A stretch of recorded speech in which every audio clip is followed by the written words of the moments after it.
be a great nation. So he wasn't worried that he was going to die. However difficult the trip was with one loaf of bread and one cruse of water wasn't going to kill them. So it wasn't being cruel. He just knew that Hashem was going to take care of them and he didn't have to worry about it. In any event, you see that Hashem backed up Sarah and said that you got to throw him out. So it's just interesting. There's no coincidences. He dies, and this is the parsha he dies on. His life work was trying to convince us to do things for our self-survival and preservation, and that means throwing the Arabs out. We had to get rid of them because they were a danger to our survival. And ultimately he laid down his life on the altar of Hashem for his people and for his land, and that's in this week's parsha. That's just an aside.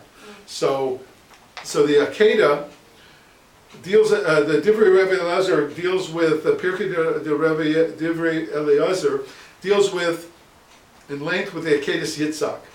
And it relates the following in this medrash. On the third day of their going toward the Akedah, right, take him to a mountain that I will show you. How he's going to show him, he didn't know, nothing's explained.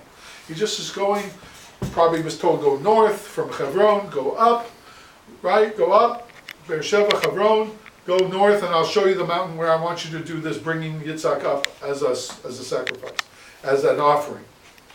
So they arrived at Sofim, which is like a vista where you can look over a mountain peak into a valley, and you can see the whole area. So they arrived at this place called Sofim, and Avram saw the Shekhinah, the divine presence, on the top of one of the mountains out in the distance. As it is written, on the third day, Avram raised his eyes and he saw the place from afar. He saw Har Abayis, Har Moriah. Yeah. He saw Har Abayis, Har Moriah. Every week now, 8 o'clock. All right, what time? Okay, what did he see? He saw a pillar of fire leading up from the ground to the heavens. That's how he knew it was Hashem. That's how he knew that mountain was supposed to be for him. He said to Yitzhak, his son, my son, do you see anything on those hills over there? He said, yes. He said to him, what do you see? He said, I see a pillar of fire leading up from the ground to the heavens. And Abraham went over to understood that the boy was desired by Hashem as to be an offering. And he said to Yishmael and Eliezer, Yishmael had done tshuva 37 years later, and then come home for that time period till Abraham died. And Eliezer was his servant. He asked them, do you see anything over there in those hills over there, down there? And they said no. So he considered them donkeys, and he said to them, sit here, stay with the donkey. We'll go there and serve Hashem, and we'll come back to you. You're donkeys, you don't see anything. You'll see in a minute. He said to them, just like a donkey doesn't see anything, you didn't see anything either spiritually. Donkeys have very poor vision, and it serves them very well because they go up on those tiny little paths on mountain trails. If they could see, they would be scared and fall over probably, but they can't see well, so they stay firm on that path that you wouldn't want to walk that path. It's so narrow. You've seen these pictures. It's amazing to see these pictures. Isn't that his name, Wild Donkey Paradam? Paradam, yeah. That's wild ass of a man. Yeah, right. Exactly. Yeah. In other words, he's not a wild man. He's a man. He's an animal in the form of a man. Yeah. A wild beast in the form of a man. And if you look at Arabs, that's exactly what they are. Unfortunately, even though Avram is their father, it didn't matter. Hagar was so overwhelming in her influence that that's what they become. And that was the nevuah that Hashem gave about his birth, about Yishmael's birth, that they would be wild and they would be after everybody and everybody be after them. And that's exactly what this whole wars are over oil all throughout the last couple hundred years. Everything is in a giant, upheaval, the whole world, because of Yishmael. It's just, his hand is in everybody, and everybody's hand is in him. And they're fighting this death, this death battle to the death, to the last man, between the Christian world and the Muslim world. So he says like this, this is Benjamin speaking. A tremendous lesson is learned here. After all, why is Yitzhak so special for seeing the pillar of fire? Why is this in itself enough to make him worthy of being a pure offering to God? By the same token, why are Eliezer and Yishmael at fault for not seeing the pillar of fire? Perhaps they have poor eyesight. They need glasses, and glasses weren't invented for a while. Is it not a bit harsh to call them donkeys for this? So obviously we're talking about spiritual vision.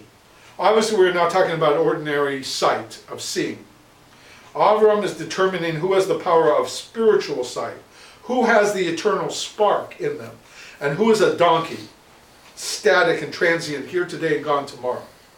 And Avram discovers that indeed Yitzhak is one who sees. He is a man of vision. He sees things which the pragmatic, myopic, here and now people do not see. Yitzhak is not frightened by the pillar of fire, which seems to be so distant, apparently unattached from or to the realities of the day, so different than what's going on in the world around them, the geopolitical strategies of mankind. This pillar of fire has nothing to do with that world. It's just completely by itself. It's a whole different way of looking at life, what's represented by the Shekhinah, by embracing God. This is why Avram tells Eliezer and Yishmael to sit in their places. He considers them donkeys. The sages tell us the donkey sees the food 2 feet in front of its face in its little trough and no further. Anything beyond that does not exist for the donkey. It is only he who has elevated himself above donkey status who sees the true reality of what this world really is. Why Hashem created it, why he put mankind here. Only a select few in every generation see the truth. Unfortunately, even among Jews, only a few see. The reality is, it's supposed to be for all of us, for Klal Yisrael, because we're the chosen people. But we've so been afraid of this vision for so long that we want to block it out, like you said, from what your experiences are. My father and teacher, Rabbi Meir Kahane, Zecher Tzadik V'Kadosh L'Bracha, Hashem Yenakim Damav, saw. He did not see things which others could not see, but rather what they did not want to see. It was apparent to them, they knew it was the truth, they just didn't want to see it or admit to it. They were in denial. It's just because it simply scared them. So they refused to see what my father saw. Why we have to get rid of the Arabs, why we have to make Eretz Yisrael, we can't let the kids become pagans here and to give them some Jewish content into their souls. You can't just let them go like this and secular, they'll destroy themselves and the whole country. So he saw what was happening. They didn't want to see it. For it was always more pleasant to look at the here and now, the practical, the immediate benefits, the pleasures, and it's so much harder to see the truth and see all the hard work that has to go into making things right in the world. The tragedy is, there was no Avram Avinu in my father's time to tell him, here's Reb Meir Kahane, he sees, and justify him, and vindicate him, and tell the world about him, and make people listen to him. There was no Avram Avinu. It was just, Reb Meir was like Yitzchak, because he's going to the Akedah. Unfortunately, he went all the way. One second. The tragedy is that there was no Avram Avinu in his time who was able to appreciate and recognize the fact that, yes, here is a man who sees. And so all those immersed in their donkeyism shouted at the extremist who saw so many strange things. They so opposed him that they simply decided to take the pillar of fire, which he saw, and make it illegal. They banned it, and then they murdered it.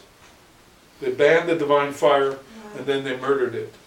Torah, they weren't banning Meir Kahane, they were banning Judaism. They called it Kahaneism, but it's really Judaism. Today we live in a time when pragmatism dominates our thinking, Rabbi Yonanan said. He who is not practical, who doesn't face quote-unquote realities, who isn't willing to compromise on his ideals and forgo Kiddush Hashem here and there in order to go along, get along, make compromises on principles, he is told to sit on the side because he doesn't understand politics.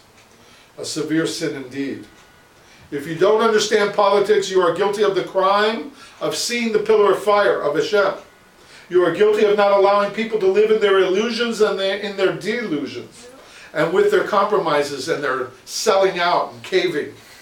The seers are supposed to put their pillars of fire and their visions on the side, put them on hold permanently. Let us learn this lesson today on the Yartzeit of my father. Hashem Yinakum Damam. May Hashem avenge his blood. The man who was ready to pay the price for seeing the pillar of fire. The price of the walk to the Akedah. Let us finally see the pillar of fire of Hashem and not succumb to the plague of pragmatism which threatens to turn us all into donkeys who only see the straw in front of their noses. Let us remember that we are not descendants of the donkey Yishmael and Eliezer, but rather the descendants of the seers Avraham, Yitzhak, and Yaakov. And that's the message of Meir Kahane. We have to see the reality and the truth of what Hashem wants, and we have to go for it and to do it no matter what obstacles are in our way, and whoever is telling us or threatening us for going after the truth and the light of Hashem in this world. Torah and Judaism is the only truth. Amen. The problem is we don't understand properly what Torah Judaism is. We don't have the understanding of the concepts down. We just see it as ritualized, ceremonious mitzvahs all the time, without understanding the content behind it that makes it into something that is so great. The rest of the world understands it. That's why they want to dampen it. The rest of the Jewish people and the enemies, internal enemies, the Hellenists, they want to snuff it out because they know how dangerous it is. We're sleepwalking through Judaism. We don't understand what our Torah really is. We have to learn Rabbi Meir Kahane's writings, Rabbi Yamin, in order to have understanding and conceptualize what Hashem wants from us and why He gave us the Torah and what we're supposed to do with the Torah that we have. Amen. So we wish Lias Ruchni for Meir Kahane's soul. Amen. They go higher and higher and higher. May His soul defend us. Mamish, the Moshe Rabbeinu of our generation. Amen. They gave us a potential that we could realize what the full and complete Torah Judaism is. Without it, we'd be lost and confused, and without any leadership whatsoever, unfortunately, in this orphan generation. And we have to do whatever we can to make up the gap of what we understand and what we don't understand. And we can only do that if we read the Jewish Idea or any of the other Sforim by Reb Meir Kahane or Reb Binyamin Kahane. I encourage you to do that. That's the only way. You want to take the Temple Mount back, first you have to become Temple Jews. And then you become Amen. Temple Jews, you got to leave this plane of existence. Stop worrying about money so much, and stop worrying about your own honor and your own pleasure and your own life. You got to think globally. You got to think, we are Hashem's people. What can we do as a nation for Hashem? And come back to the concept of a Jewish people. Amen. Before we can have a Jewish nation that's serving God properly in Eretz Yisrael. Amen. I just want to wish everybody a good Shabbos. And I want to say, Od Avinu Chai, we have Hashem, our Father in heaven is still alive. Od Am Yisrael Chai, the Jewish people can never be wiped out. We are the promise from Avraham, Yitzhak, and Yaakov that Hashem gave them, that we're an eternal people. No matter what the world tries, they can never wipe us out. Amen. And of course, Od Kahane Chai. His spirit, their spirit is still alive and with us. Amen. And they killed one or two Kahanas, and we became millions of Kahanas. Amen. That's the goal. Amen. Shakar.